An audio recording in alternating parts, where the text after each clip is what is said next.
This video serves as a guide you could use when thinking about how to structure your literary analysis. We've been talking about H.P. Lovecraft's classic novella, At the Mountains of Madness.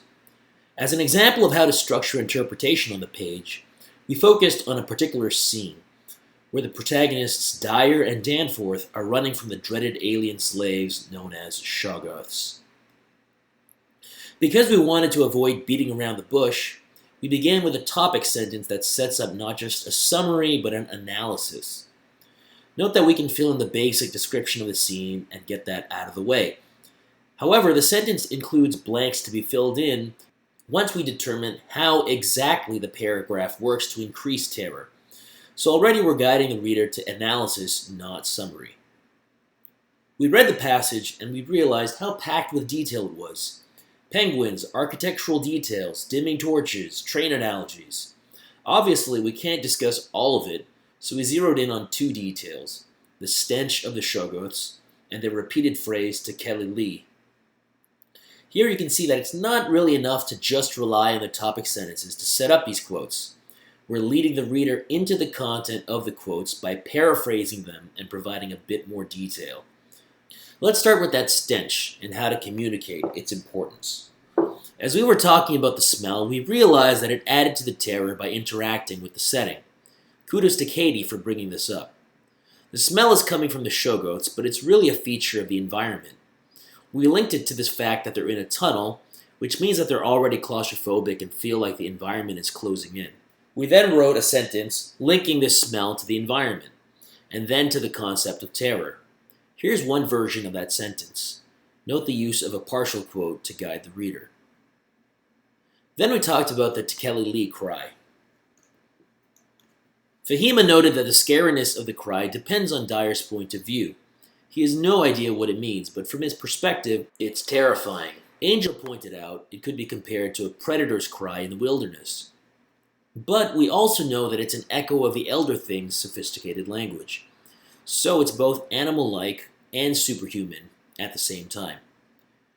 We brainstormed a sentence and came up with one that explicitly states that the Kelly Lee detail is scary because of the fact that Dyer's point of view is limited, and therefore he can't grasp the full meaning of the cry, even though we can guess at its significance. Then we zoomed out and thought about the deeper meaning of the scene through the lens of post-colonial studies. Remember, when we're analyzing Gothic lit, we're thinking about not just how it represents, the strategies for producing terror, but also what it represents, the cultural issues that details on the page might metaphorize. So we discussed the significance of the fact that the Shoggoths are a slave class who could only communicate via the language of their masters.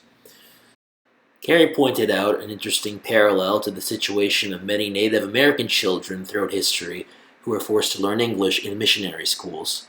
We also noted the fact that Dyer feels this kinship with the Elder Things, a kinship that implicitly marks Dyer as a colonizer himself. We then returned to the symbolic significance of the Shoggoths and how it's not just a scene about a tentacled monster chasing our heroes. It's a scene about the slave class reclaiming this space as their space and repelling colonizers. So we generated content for where the analysis could go in a subsequent paragraph. There, you might zoom out and tie this theme of the revenge of the slave class to the fact that Radcliffean terror emphasizes uncertainty, obscurity, not being able to see the full picture. Specifically, since colonizers and slave masters are always confident that they can see a full picture, the idea that their slaves might have secret powers or capabilities to destroy them creates a subversive type of terror. So terror is not just a politically neutral concept here, right? It has ramifications for how we think about the relationship between master and slave. Finally, we need to loop back to the first sentence and fill in the blanks. The result is a paragraph that establishes the categories of analysis in the first sentence. So we mentioned setting and point of view. Then we guide the reader through how those categories work in the text. Here are some takeaways from this exercise. When you're organizing your thoughts, create structure with a quote sandwich. Use topic sentences to focus attention on literary elements in a scene.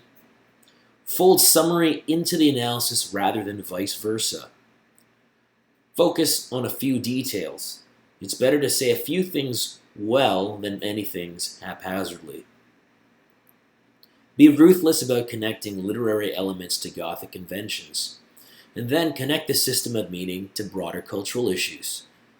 You can think of your analysis as progressing through stages, from very minute details like stenches and sounds, to Gothic concepts like how those stenches and sounds produce terror, to larger questions of history, philosophy, and culture, such as how that terror in the scene sheds light on what the author has to say about masters and slaves. So feel free to return to this video if you ever feel stuck as to how to generate content and structure your analysis.